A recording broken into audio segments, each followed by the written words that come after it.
श्रीमद् भागवतम के 12वें खंड में बोला गया है कि जो वैष्णव है उसको भागवत प्रिय है। अगर हम वैष्णव है तो हमें भागवत प्रिय होना चाहिए, हमें भागवत पे आसक्ति होनी चाहिए। हाँ, बिना भागवत के हम नहीं, एक दिन भी पढ़े बिना हम नहीं रह सकते। वैष्णव का गुण ये है। और रूप गोस्वामी ने जो 64 लिम्स दिए हैं भक्ति का, 64 लिम्स में बहुत कुछ है, लेकिन उसमें से भी उन्होंने 5 इंपॉर्टेंट सेलेक्ट किए हैं कि भाई तुम सारे ना भी पालन कर पाओ, ये 5 तुम करो। साधु संग, मथुरावास, नाम कीर्तन, भागवत श्रवण एंड श्री विग्रह सेवा। ये 5 चीज़ एज डिवोटीज हमें ये चेक करना, बस ये 5 चीज़ हमें करना है।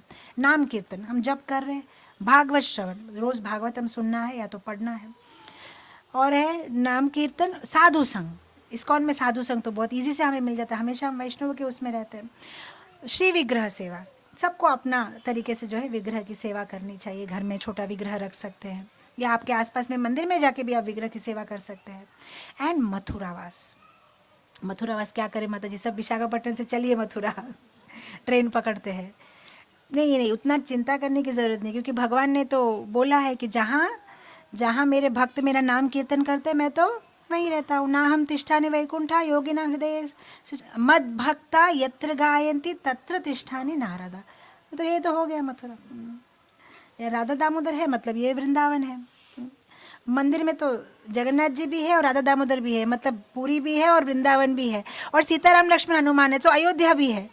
तो हमको तो अब तो मथुरावास बोल रहे हैं, हम तो थ्री इन वन में हम लोग वास कर पा रहे हैं। बस यही है मथुरावास।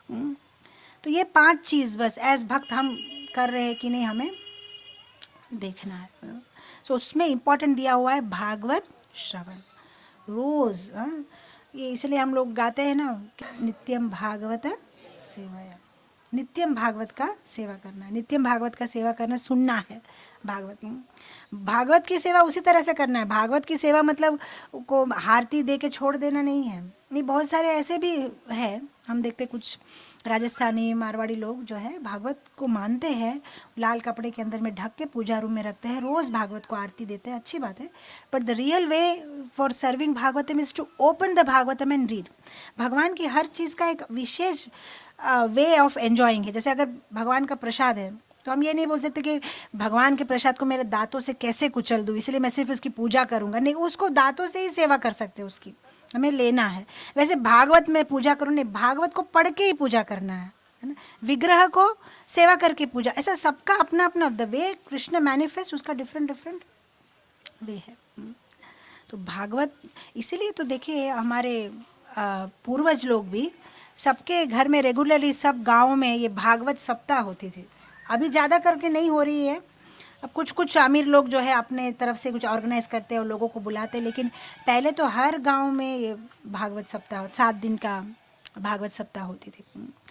और भागवत का एक चीज़ ये भी है कि अपार्ट फ्रॉम रीडिंग हमें सुनना भी चाहिए, क्योंकि भागवत हम सिर्फ भक्तों के मुंह से सुनेंगे तभी समझ में आएगा, अपने आप से अध्ययन करने से पूरी तरह से समझ में नहीं आएगा। इसलिए तो ये भागवत सप्ताह, जो ये भागवत प्रोग्राम ऑर्गेनाइज किया जाता है, जहाँ पे हम किसी वैष्णव से भागवत सुने।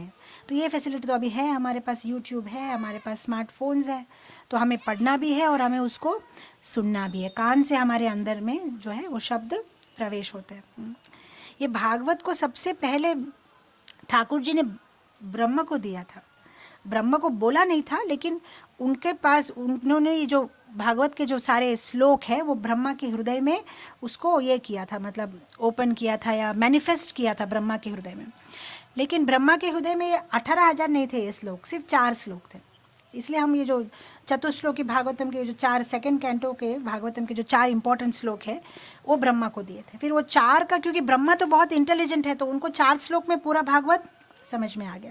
लेकिन ये धीरे धीरे अब वो 4 का परपोर्ट दिया, फिर उसको और विस्तार में समझाते समझाते हम तक जब आ रहा है अभी 18,000 हो गया।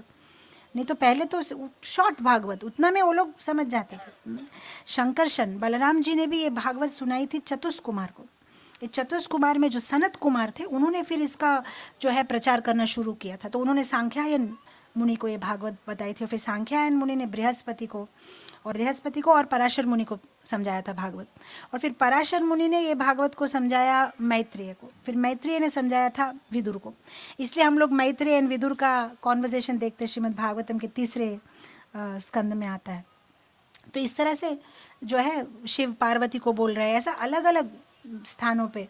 और सब भागवत वक्ताओं में से पराशर मुनि का एक विशेष स्थान है, क्योंकि पराशर मुनि को आशीर्वाद मिला है। पराशर मुनि के जो पिताजी थे उनको किसी राक्षस ने या किसी दानव ने मार दिया था, किसी राक्षस ने मार दिया था। तो गुस्सा आके उन्होंने इतना बड़ा एक यज्ञ का आयोजन किया जिसकी पूर्ति होने से जो सारे राक्षस है सबका नाश होगा।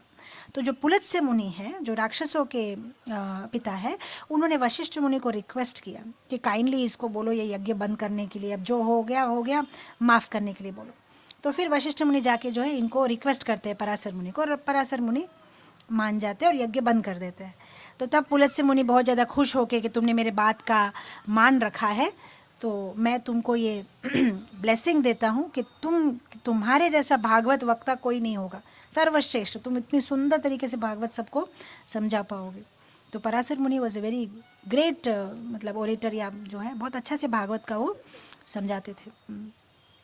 तो ये भागवत का बहुत बहुत बड़ी महिमा है।